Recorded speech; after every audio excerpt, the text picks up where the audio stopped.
Bonjour, il est 17h30 et nous sommes jeudi euh, à l'avant-veille de Pâques en France, mais pas ici. Ici, ça sera dans 8 jours. On a donc toujours Arnaud, Igor et Pavel qui sommes là. On a fait un certain nombre de choses dont Pavel vous parlera tout à l'heure. Mais en attendant, Arnaud, que s'est-il passé entre hier et aujourd'hui d'important que tu peux nous raconter? Merci, Président. Bonjour à tous. Une actualité, à vrai dire. Pardon, on ne me dit pas de son. Est-ce que c'est vrai qu'il n'y a pas de son pour Moi, j'ai un retour de ta part. un retour, mais est-ce que Si, ça marche. Ça a Voilà. l'air de marcher.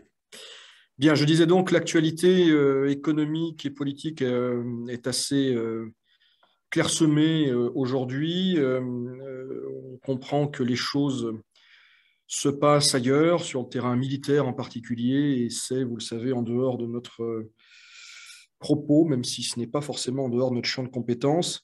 Dans le domaine économique, je relève deux interventions significatives, celle du vice-premier ministre Belousov et celle d'Alexei Koudrine, chef de la Cour des comptes, hier devant le Conseil de la Fédération, c'est la chambre haute du Parlement russe. Monsieur Belousov, qui est très actif et qui a dans son périmètre de compétences les questions économiques, industrielles, a évoqué 4 cercles du blocus qui serait mis en place actuellement par l'Occident contre la Russie, un blocus financier, commercial, blocus de transport et un blocus en termes de flux humains. Le terme blocus, évidemment, n'est pas anodin. Monsieur Belousov a par ailleurs évoqué un plan de soutien à l'activité de l'ordre de 7 000 milliards de roubles, entre 7 000 milliards et 9 000 milliards de roubles, ça fait environ 100 milliards d'euros, c'est tout à fait significatif. Donc, le gouvernement russe, qui avait été plutôt prudent, on s'en souvient, lors de la crise du Covid, semble aujourd'hui déterminé à soutenir l'activité avec une démarche de relance ambitieuse. En tout cas, tels sont les objectifs. Alexei Koudrine, pour sa part, qui était déjà intervenu, mais devant la Douma d'État il y a 3 jours, donc est revenu sur les indicateurs macroéconomiques attendus pour les semaines et les mois qui viennent. Il a mentionné à nouveau l'inflation qui serait entre 17 et 20% cette année. Elle est déjà aujourd'hui à 17,5% en rythme annuel.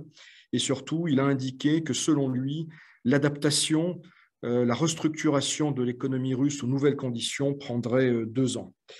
Autre actualité économique intéressante aujourd'hui, la réunion autour de Vladimir Poutine, réunion dédiée aux questions énergétiques. Le président russe a relevé que certaines compagnies occidentales avaient retardé leurs paiements. Là, on en revient à la question des paiements en roubles et en dollars.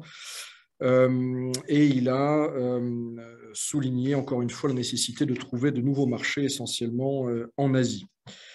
Le gouvernement, par ailleurs, envisage de débourser près de 20 milliards d'euros pour rembourser les billets d'avion pour les vols annulés par les sanctions. Donc, ça concerne notamment, je pense, de nombreux touristes russes. Et enfin, un sondage effectué ces derniers jours qui indique que 69% des Russes, des personnes interrogées en tout cas, déclarent avoir plus de stress aujourd'hui qu'il y a quelques semaines.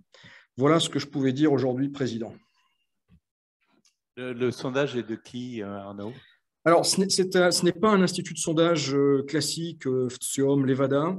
C'est cette structure bien connue des Russes qui s'appelle Dr. Ryadom, une structure de santé, en fait, donc qui a fait un sondage sur la santé, en l'occurrence la santé mentale, si j'ose dire, des Russes. Intéressant. Et par ailleurs, une petite précision aussi sur Koudrine. Il disait que le temps d'adaptation de l'économie serait de 2 ans avec un niveau de sanctions équivalent à celui d'aujourd'hui. Absolument. Précision importante. Maintenant, vu qu'on est en train de préparer une sixième vague de sanctions au niveau de l'Union européenne, on ne sait pas très bien ce que ça va donner, mais on attend et on va voir. Mais Igor, alors sur un plan diplomatique, Qu'y a-t-il eu de nouveau aujourd'hui? Igor, on ne t'entend pas. Par contre, ton micro tu l'as pas. Non, ton micro est rouge là. Igor fait partie des 31% qui ne sont pas plus stressés aujourd'hui qu'ils ne l'étaient il y a quelques mois. Ouais. Ça se voit tant que ça. Non, je disais donc. Il est moins bronzé aujourd'hui qu'hier. Hein, il n'a pas mis son filtre. J'ai pas mis le filtre. Non. Mais je le remettrai, je te promets, prochaine fois.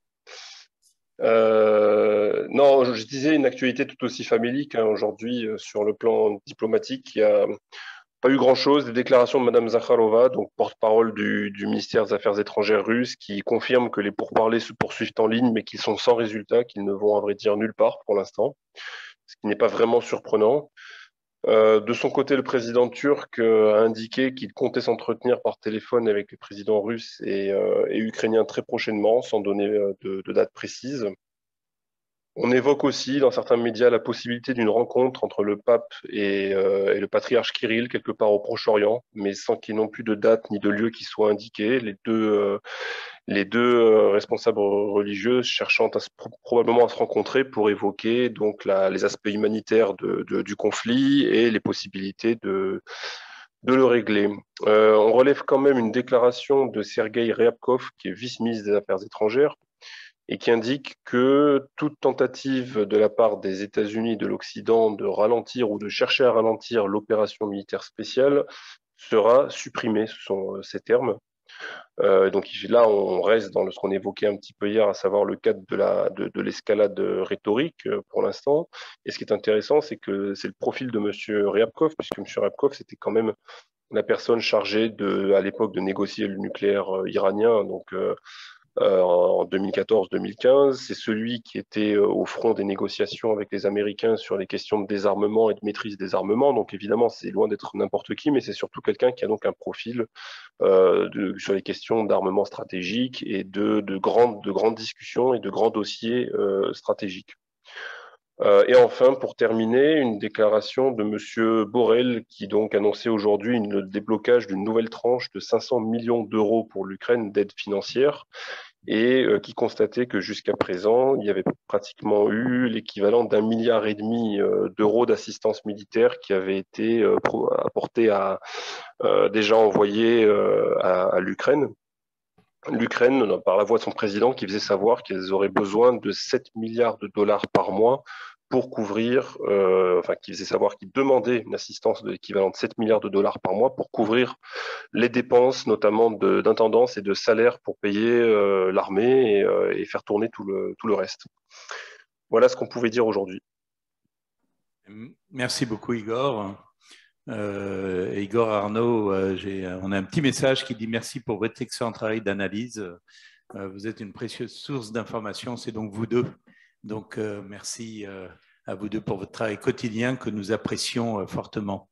On nous pose aussi comme question, y a-t-il un risque pour un Français avec un VNJ, donc un permis de résidence, résident en Russie, de sortir de Russie et d'y revenir? Alors, je ne pense pas qu'il y ait de risque particulier. Il y a juste ces tracasseries à la douane qu'ont expérimenté un certain nombre de nos amis qui étaient aussi bien français qu'étrangers. Mais ça, c'est vraiment à la tête du client. Il n'y a pas de consigne. En tout cas, on n'a jamais vu de texte réglementaire qui devait expliquer la manière dont on devait s'y prendre avec des étrangers, avec un vitnagitiste qui partait et qui revenait. Il y a plus de risques pour une personne qui a un visa que pour une personne qui a un VNJ, a priori. Une question lyonnaise. On salue cette personne qu'on connaît bien. Une question liée au transfert bancaire. Une société française doit recevoir un paiement de son distributeur russe. Doit-elle connaître les origines des flux financiers avant qu'il n'arrive à la banque russe qui effectuera le paiement, par exemple un circuit qui passe par la Sberbank actuellement sous sanction? Pour l'instant, de ce qu'on entend, il n'y a pas réellement de problème pour effectuer des paiements à partir du moment où vous le faites avec une banque qui n'est pas sous sanction, bien évidemment. Hein, vous ne pouvez pas le faire avec la VTB. Je crois qu'avec la Sberbank, les sanctions sont plus limitées. Donc, on doit pouvoir le faire, non? En tout cas, avec la Rosbank, ça passe, ça c'est sûr. Avec Raiffeisen, avec d'autres banques. Mais je pense qu'avec la Sberbank, ça marche aussi. C'est pas le... La Sberbank a été durement frappée récemment. Mais je crois qu'il y a un délai encore pour clore un certain nombre de transactions. Je pense qu'on est dans cette période-là, transitoire. C'est possible. Mais je pense que ça va devenir très compliqué avec Sberbank à très brève échéance. Alors peut-être oui, merci Arnaud. En tout cas, il y a des banques qui ne sont toujours pas sous sanction et avec lesquelles ça marche, mais il faut présenter les contrats, il faut présenter les factures et les banques, après, chacune peut demander des questions, poser des questions supplémentaires.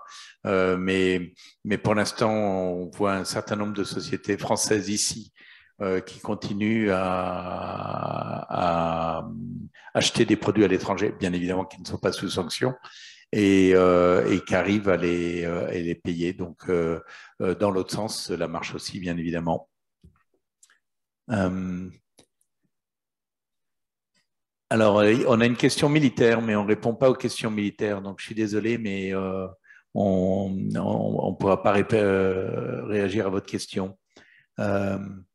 Auriez-vous quelques détails sur les secteurs des transports sanctionnés en Biélorusse et en Russie? Je suis inquiet car je suis en pleine restructuration d'un groupe dans le secteur, création de holding, centralisation de fonctions opérationnelles en Europe, au Luxembourg ou en Suisse. Est-ce vain de procéder à de telles restructurations?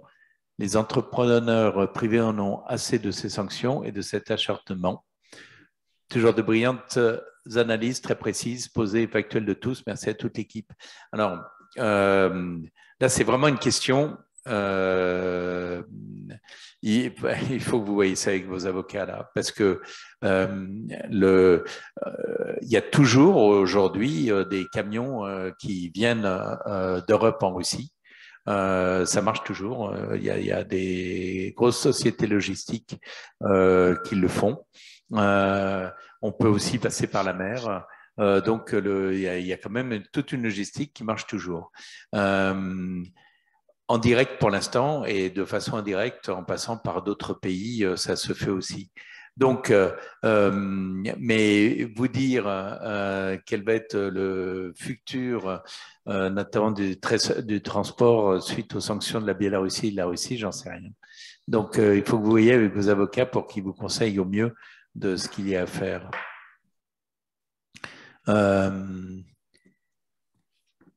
Vous êtes même mieux que Consultant Plus, nous disons, qui est une base de données russe. À ce sujet, confirmez-vous l'intention des autorités de fixer les 4, 5 et 6 mai comme jours fériés supplémentaires aux frais des sociétés, évidemment? Je crois, oui. Je crois que non. Ah. C'est une proposition qui a été déposée à la Douma par l'un des partis les plus libéraux qui s'appelle Novy Ludia. Mais aujourd'hui, ce n'est pas encore fixé. Donc, pour l'instant, les jours fériés sont, je regarde les informations online, du 1er au 3 mai et du 7 au 10 inclus. Donc, concernant le 4, 5, 6, c'est toujours l'étude. Et 4, 5, 6, c'est quel jour? C'est quel jour le 4, 5, 6? C'est effectivement ce que je vois aussi chez Ernst & Young. Ernst & Young, il travaille même la nuit. 4, 5, 6, c'est mercredi, jeudi, vendredi. D'accord. Donc, non. Alors, on ne peut pas encore vous dire, Laurent, mais on le verra par la suite.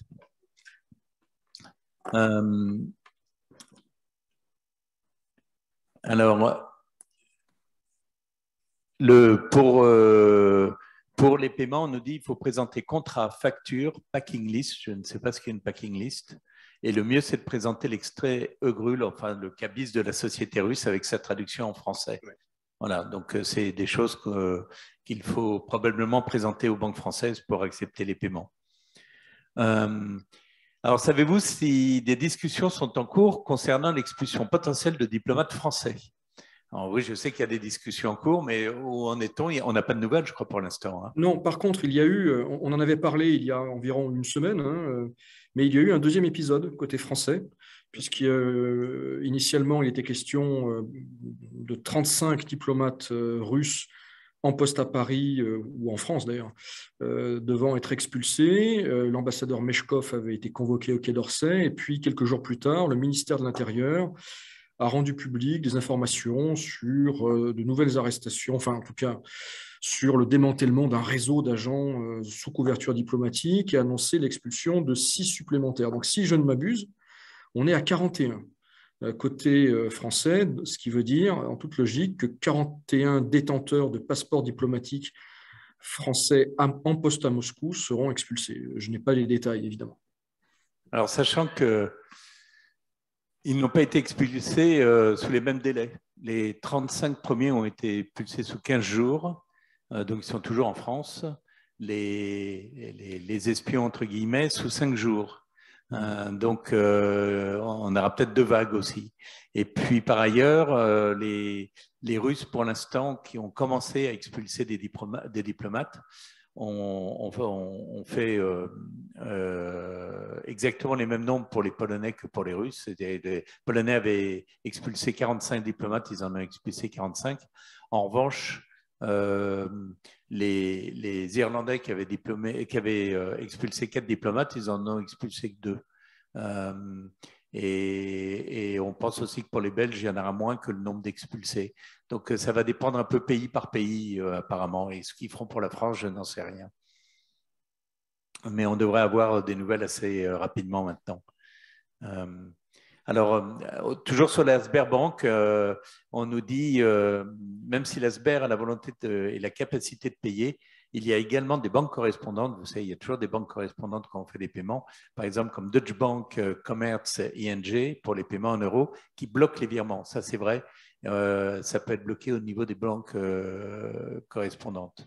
Donc, moi, je conseille plutôt de prendre, si vous êtes en France, de prendre la Rosbank et la Société Générale, si c'est possible, bien évidemment, voire la Raiffeisenbank, parce que c'est quand même plus simple.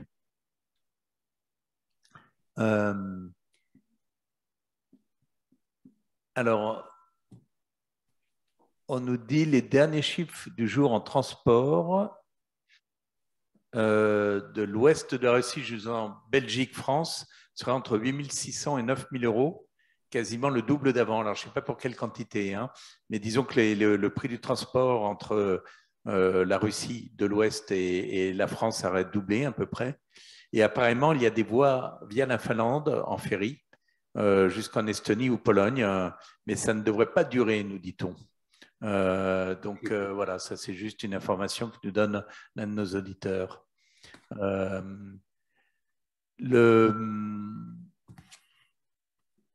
Alors, Arnaud, pour toi, tu en avais parlé, je crois, hier. Quelle est la possible réaction russe d'une entrée de la Finlande et de la Suède dans l'OTAN? Alors, c'est effectivement un nouveau front diplomatique qui s'ouvre, qui avait été entrouvert en réalité après 2014. Hein, ce sujet de la fin de la neutralité suédoise et finlandaise avait été évoqué en 2014-2015. Et puis là, ça ressurgit avec force et beaucoup de crédibilité.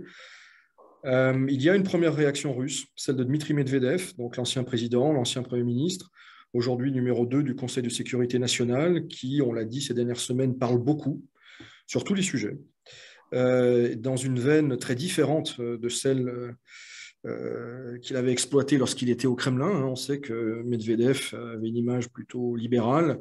Depuis quelques mois, il cultive, et quelques semaines en particulier, il cultive une toute autre image.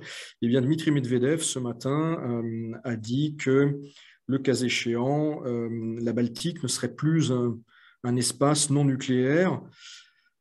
Alors, il faut relativiser, puisqu'on pense qu'il y a déjà des armes nucléaires en réalité à Kaliningrad, des armes tactiques, mais voilà, ça ne laisse pas la direction russe indifférente.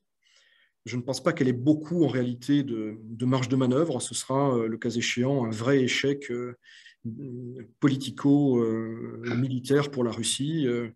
On se souvient que l'une des grandes revendications, l'une des origines de la crise ukrainienne, c'est la volonté de stopper, en tout cas, l'avancée de l'OTAN aux frontières russes. On se souvient des déclarations de Poutine sur les missiles à Kharkov. Il est possible que cette crise se solde par l'apparition de frontière de l'OTAN à quelques dizaines de kilomètres de Saint-Pétersbourg. Mais je me pose une question innocente, Arnaud. Mais peut-être qu'Igor a des choses à dire aussi. Hein. Pardon, Igor, tu voulais rajouter quelque chose? Non, non, effectivement, je confirme qu'il faudra surveiller le cas échéant si jamais ces deux pays décident effectivement de rentrer dans l'OTAN, et il faudra surveiller en ce qui concerne la réaction russe, la zone de Kaliningrad, hein, traditionnellement concentre quand même pas mal de tensions et dont d'une part, et d'autre part l'Arctique, puisque bon, avec la Finlande, on va aussi toucher vers les zones arctiques.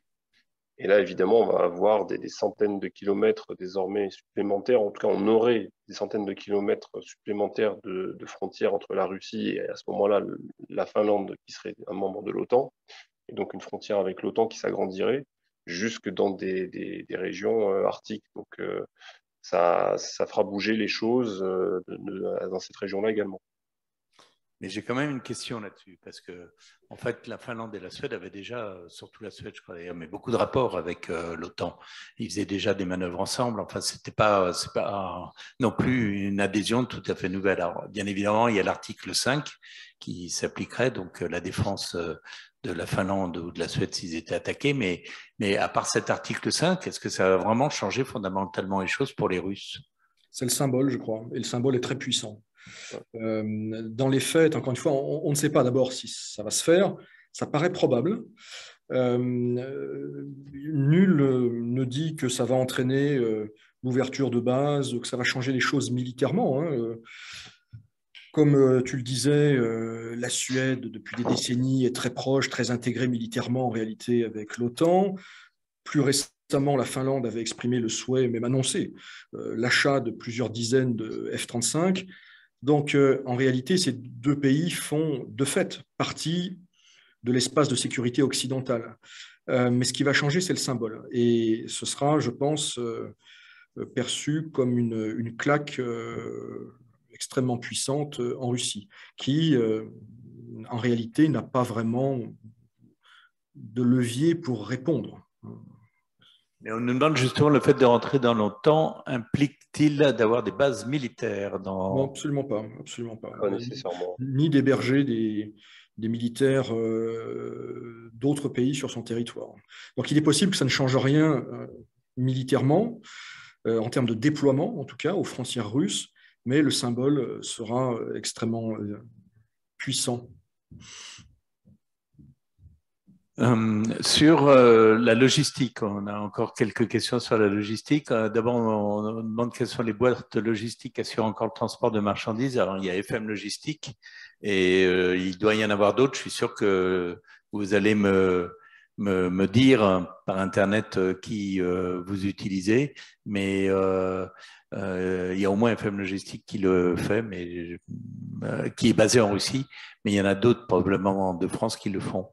Les prix de 8 600, 9 000 $, c'était pour un camion, me précise-t-on, et un frigo. On a une question. Oui, l'un des auditeurs russes nous demande s'il y a des nouvelles... Pardon. Oups. Voilà. Est-ce qu'il y aurait des nouvelles restrictions, des mesures de restriction en termes de logistique?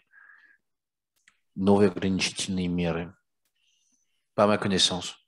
Pas au-delà de ce qui a été annoncé dans le 5e paquet russe. Si je puis me permettre de formuler une proposition à la présidence de la Chambre, peut-être qu'il serait opportun d'inviter d'avoir un invité mystère sur les questions logistiques, parce que je note qu'il y a quand même beaucoup de questions sur ces sujets-là ces dernières heures. C'est une excellente remarque. On va inviter justement FM Logistique. Oui, on a déjà trouvé un intervenant sur la question des bitcoins et de la logistique, effectivement, un sujet qui on le comprend, inquiète beaucoup nos auditeurs et les entreprises de la Chambre. En fait, on l'a déjà invité lors du dernier cocktail qu'on avait fait avec les Français. Je lui avais parlé ce jour-là et il m'a dit qu'il viendrait, mais il est toujours pas venu. Donc oui, on va le relancer. C'est une excellente remarque, Arnaud.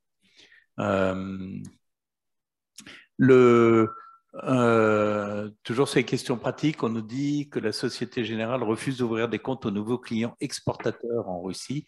Idem pour de nombreuses autres banques. Très difficile de recevoir les virements qui partent de Russie. Notre banque, le CIC, renvoie l'argent. Le CIC refuse de faire des virements de ou pour la Russie, il faut de recevoir de l'argent de Russie. Donc, le CIC, vous ne pouvez pas. Je crois que la BNP Paribas, on ne peut pas non plus. Après, il faut vraiment parler agence par agence. Donc, il faut aller voir votre banque et parler agence par agence. Bon, pas le CIC, pas la BNP, mais pour les autres, vous pouvez y aller parce que le Crédit Agricole le fait, Société Générale aussi. Donc, il faut aller rencontrer votre chef d'agence ou votre conseiller pour voir comment mettre les paiements en place.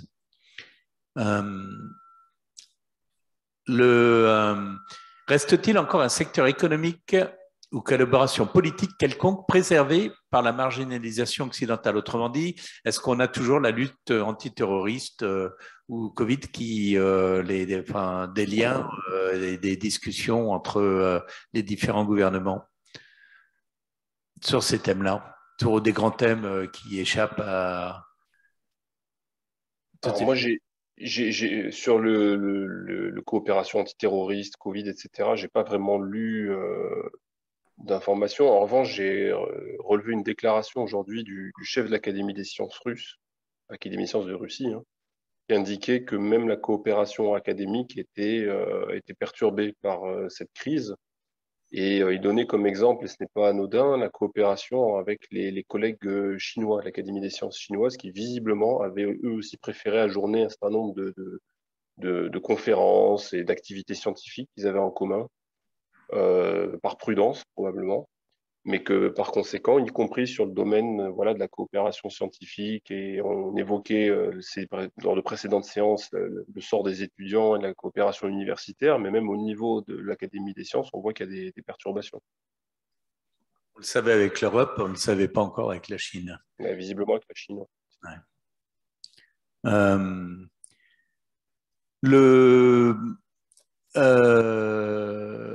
Qu'en est-il des initiatives israéliennes et turques?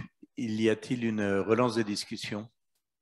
Alors sur le volet israélien, non, on n'a plus rien entendu maintenant depuis 15 jours, 3 semaines. En tout cas, les navettes auxquelles s'était livré le Premier ministre israélien ne semblent pas avoir s'être prolongées. Pour l'initiative turque, on a différentes déclarations, M. Erdogan, du ministre des Affaires étrangères et parfois du ministre de la Défense, qui laissent sous-entendre qu'ils s'attendent toujours à un moment ou à un autre, un jour ou l'autre, accueillir une rencontre entre les deux présidents, hein, Poutine et Zelensky.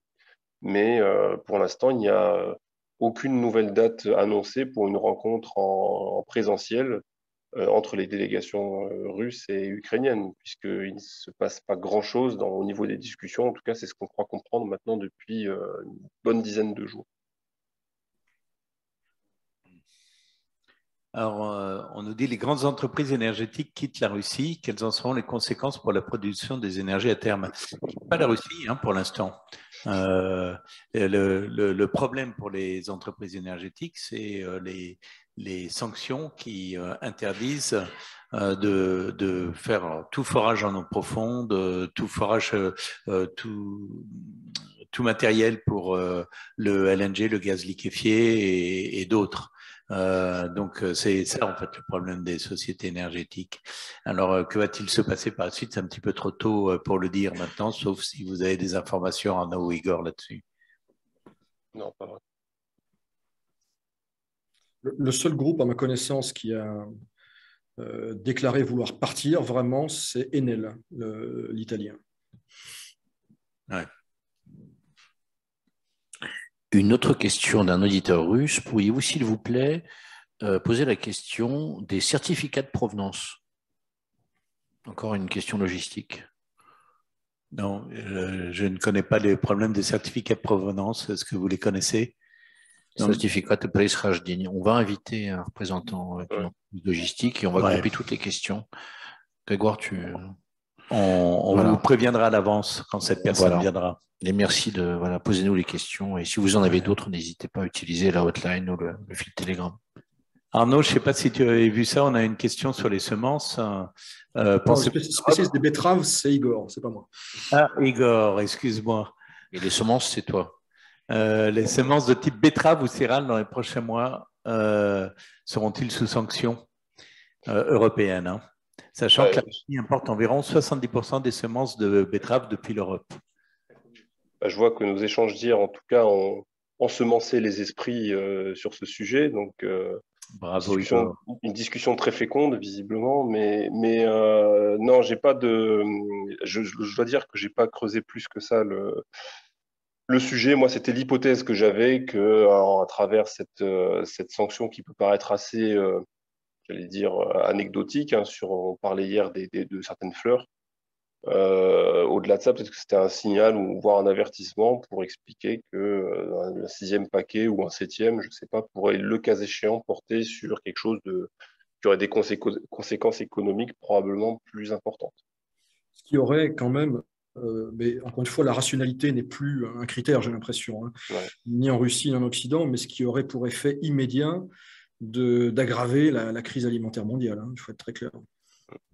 On parlait d'une 6e vague de sanctions dévastatrices sur les plantes en pot. L'un de nos auditeurs nous dit socialement très sensible de priver le peuple de manger, mais le problème c'est qu'en faisant ça, ils empêcheraient les Russes de manger, mais aussi les Occidentaux. Donc ça serait une sanction complètement idiote, mais on a tellement vu de sanctions idiotes en provenance de l'Union européenne que ça en serait qu'une de plus. Alors on dit, je sais que vous avez mis sur votre site le lien sur les sanctions européennes, mais c'est touffu. Et oui, c'est touffu parce que c'est l'Union européenne. Et on nous demande de faire un résumé, mais c'est pas possible. Il faut vraiment que vous ayez... Les Américains les font très bien. Ils font des synthèses parfaites de leurs sanctions. Les Européens mettent tout sur un plan juridique. Donc, c'est effectivement compliqué à lire, compliqué à résumer. Quand les Américains font 6 pages de sanctions, les Européens en font à peu près entre 200 et 250 pages. Donc, c'est impossible à résumer. Comme disent nos amis allemands, c'est touffu. Je ne commenterai pas, Pavel. On nous dit pour les paiements, la même personne d'ailleurs nous dit pour les paiements en provenance de Russie, les banques françaises qui acceptent le plus facilement, c'est le Crédit Agricole. La semaine dernière, un de mes producteurs français a reçu un paiement, ça n'a pris que 3 jours pour débloquer le virement. Donc, pour que le Crédit Agricole fasse sa due diligence et verse l'argent sur son compte. Donc, le Crédit Agricole semble assez raisonnable. On nous demande aussi si on peut passer par la Société Générale, peut-on passer par Boursorama qui appartient à la Société Générale, j'en sais rien. Je pense que là, il faut demander à Boursorama ce qu'ils feront. A-t-on idée du pourcentage de Français qui ont quitté la Russie? On nous dit 50%. Non, il n'y a pas 50% des Français qui ont quitté la Russie, mais vous dire quel est le pourcentage exact, c'est absolument impossible aujourd'hui. On a vraiment du mal à savoir. Il y en a, sincèrement, je ne peux pas vous dire s'il y en a 1000, 2000 ou 3000. Hein. Mais si on estime que la population est à peu près de 10 000, voyez, ça ne fait pas 50%. On a un certain nombre de nos collègues qui vont et viennent, qu'on voit toutes les 2 semaines revenir à Moscou, 2, 3, 4 jours, une semaine, qui repartent, qui reviennent. Alors, encore une fois, que veut dire quitter la Russie? Il faudrait demander aux agences de déménagement, mais je crois qu'il y a peu de familles qui ont vidé les appartements, qui ont expédié les meubles en France. Enfin, si on parle vraiment de quitter. Donc, c'est très difficile à dire, encore une fois, aujourd'hui.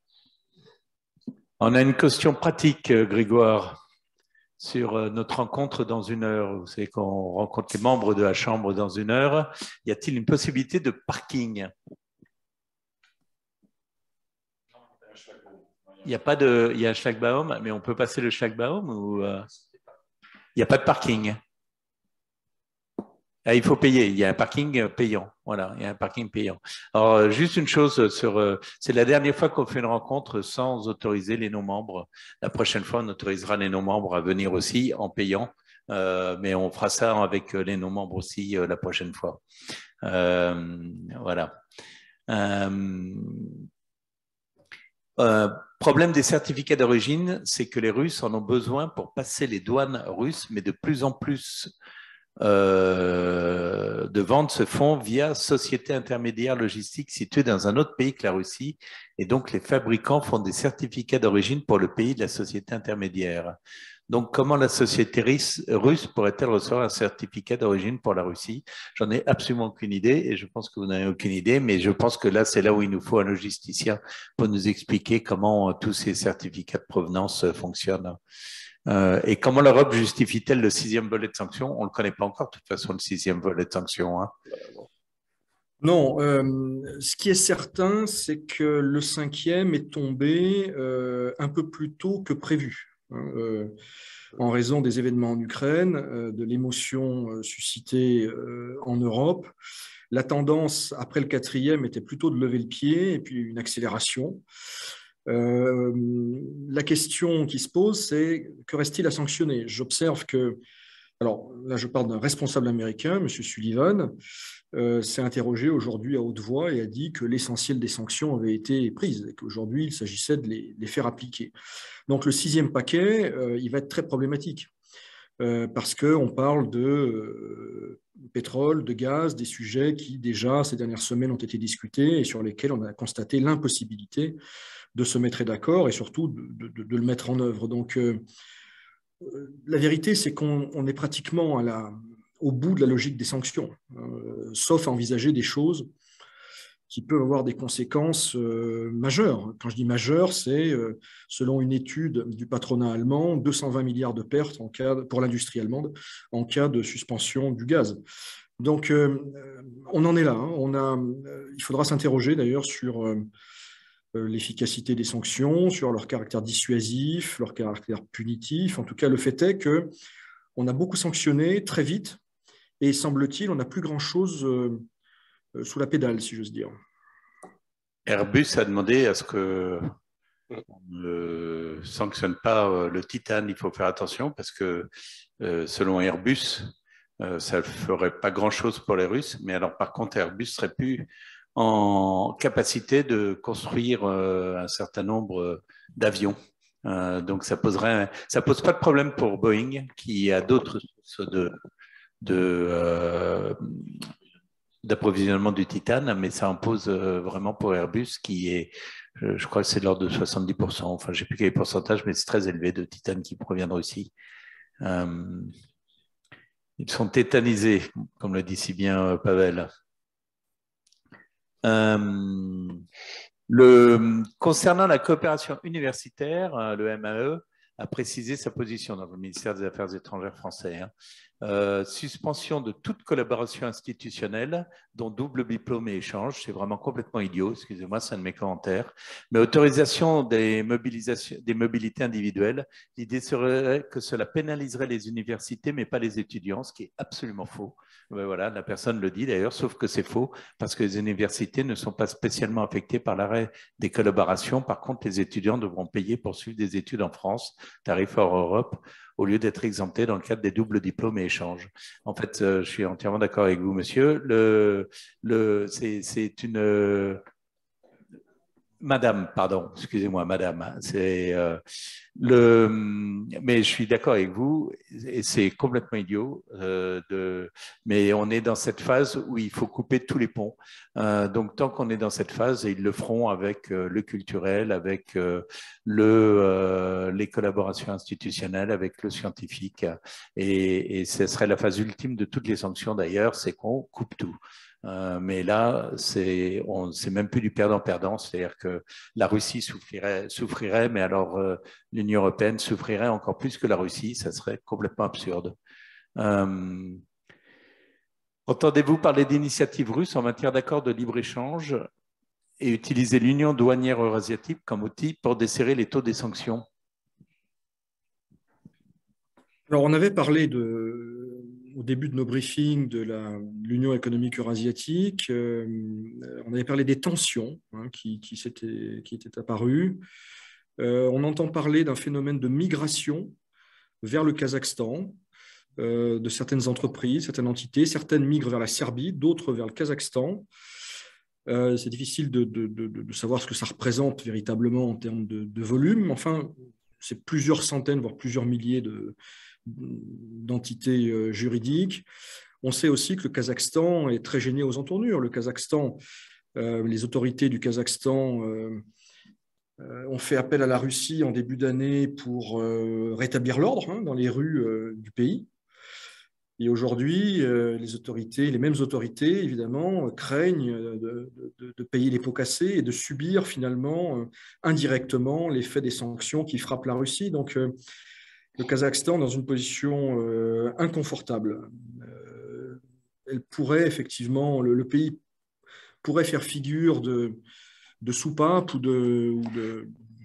comment dire, de faille dans le dispositif. Il n'a pas l'intention de jouer ce rôle-là. Je pense qu'il subit des pressions des Occidentaux pour qu'il ne joue pas ce rôle-là, qui est un rôle risqué, puisque tout se sait, tout se trace. Les Russes, de leur côté, évidemment, cherchent ça a été dit, à desserrer les taux. Donc, une situation très inconfortable, de nature à générer des tensions dans les mois à venir au sein de cette structure. Cela dit, il y a un autre pays peut-être qu'avec qui il sera intéressant de voir ce qui va se passer, qui est en dehors de l'Union économique eurasiatique, c'est l'Iran. Parce que là, l'Iran a une expérience certaine en matière comment dirais-je, de subsistance dans un régime de sanctions. Ça fait quand même 40 ans qu'ils vivent sous le régime de sanctions. Et je pense que la coopération entre la Russie et l'Iran, qui était déjà assez dynamique avant la crise que l'on connaît, va connaître un nouveau champ qui va se développer, qui est celui de la coopération pour contourner les sanctions ou pour, j'allais dire, arrondir les effets des sanctions. Et que finalement, cette situation va ouvrir pour eux une nouvelle possibilité, voilà, de coopération et de commerce et d'échange, enfin, tout ce qu'on peut imaginer. Donc, autant pour effectivement les pays comme le Kazakhstan, c'est des pays qui ne veulent pas passer pour des agents qui permettent de contourner les sanctions. Ils sont dans une situation qui est effectivement, comme l'a dit Arnaud, délicate. Et pour l'Iran, c'est le genre de situation qui ne se pose pas en revanche. Eux, ça fait 40 ans qu'ils vivent sous ces sanctions, ils savent comment entre guillemets, se débrouiller. Et j'observe qu'il y a tout un champ d'études, enfin on voit des publications dans la presse russe sur l'expérience iranienne, qu'est-ce qu'ils ont réussi à faire, à ne pas faire. Et pour l'instant, les conclusions ne sont pas très optimistes. Les Russes, à ce stade, observent que certes, les Iraniens ont réussi à faire voler leurs avions très longtemps. Par contre, en ce qui concerne les technologies liées à l'extraction offshore, au GNL, le contournement paraît compliqué. En tout cas, les Iraniens ne sont pas arrivés. Ils ont moins d'ingénieurs que nos amis russes. L'Ouzbékistan, on oppose sur l'Ouzbékistan, mais j'imagine que c'est comme le Kazakhstan, non, Igor? Oui, bon, je pense qu'ils sont sur la même ligne. En tout cas, politiquement, je crois que c'est le premier pays de la zone qui avait émis une certaine réserve par rapport à la politique de la Russie en Ukraine, qui a été exprimée publiquement, ces réserves, et puis le Kazakhstan un peu plus récemment. Donc je pense qu'ils sont à peu près dans la même situation et ils veulent se tenir à distance de tout ça. Cela dit, dans l'autre sens, les Russes, on l'avait dit ici, avaient pris certaines mesures restrictives en matière d'exportation à l'égard de ces pays. On avait évoqué certaines céréales, on avait évoqué le sucre, des choses comme ça. Donc il y a des tensions entre guillemets, intracommunautaires. Il y a la question de l'immigration qui va se poser. On le voit, on le devine et ça va s'aggraver. Si la Russie n'est plus une destination aussi intéressante pour la main-d'œuvre d'Asie centrale, Ouzbékistan, Kirghizistan, ça veut dire qu'il y aura moins de transferts d'argent de Russie vers ces pays et donc une crise sociale. Donc ces pays sont concernés indirectement par d'autres biais dans cette affaire-là. Et je pense qu'il y a une vraie crainte de voir des problèmes sociaux dans ces pays à cause du tarissement des flux de devises entre la Russie et l'Asie centrale. C'est une bonne remarque, Arnaud. Juste deux derniers points. D'abord, on nous dit qu'il y a un virement possible également depuis le Crédit Mutuel vers la Banque de Saint-Pétersbourg et la Raiffeisenbank. Donc, possibilité dans le sens France-Russie. Je vous confirme qu'on fera une conférence sur la logistique, mais on vous préviendra à l'avance et on va faire ça. On a trop de questions auxquelles nous ne pouvons pas répondre. Une remarque d'un de nos auditeurs qui nous dit les Européens générateurs de sanctions seraient donc les grands perdants. Un économiste reconnu a abondé dans ce sens. C'est quelque chose auquel, comme vous avez pu le comprendre, je crois. Une dernière remarque d'un de nos auditeurs qui a le sens de l'humour et qui nous dit que le 342e volet des sanctions devrait concerner les importations de topinambour et de dés à coudre. Je pense qu'il a raison. Ceci dit, comme disent les Russes, dans chaque plaisanterie, il y a une part de plaisanterie, et j'observe que hier, la présidente du Sénat russe, Mme Matvienko, s'est émue de constater que la Russie importait des clous. Donc, pourquoi pas? Ouais. Je ne savais pas qu'ils importaient des clous. Mais Pavel, il nous reste effectivement à clore cette session. Merci encore d'avoir été avec nous aujourd'hui encore. Vous pouvez nous retrouver sur 2 fils Telegram désormais, Légal, CCIFR et CCI France-Russie, notre hotline. Nous attendons notamment vos questions sur les bitcoins d'un côté et sur les questions logistiques de l'autre. On peut également faire des questions sur la logistique des bitcoins. Dans ce cas, nous demanderons à nos invités de venir tous les 2. Rendez-vous demain, 17h30, heure de Moscou, 16h30, heure de Paris, heure d'été. Et puis, pour ceux d'entre nous qui soyez à Moscou ce soir, nous nous retrouvons dans moins d'1 heure pour nos retrouvailles traditionnelles de la communauté franco-russe. Merci encore, tenez bon et bonne fin de journée à tous. On nous demande quand sera la session sur les cryptos, on vous préviendra à l'avance. Voilà, et on mettra cette information également à la fois sur le fil Telegram et en ligne sur notre site internet. Voilà. Et on a déjà 309 en un jour nouveaux membres sur notre site Telegram légal, donc continuez à vous inscrire. Merci à tous, bonne fin de journée. Merci Arnaud, merci Igor. France Russie reste à vos côtés. Merci et au revoir.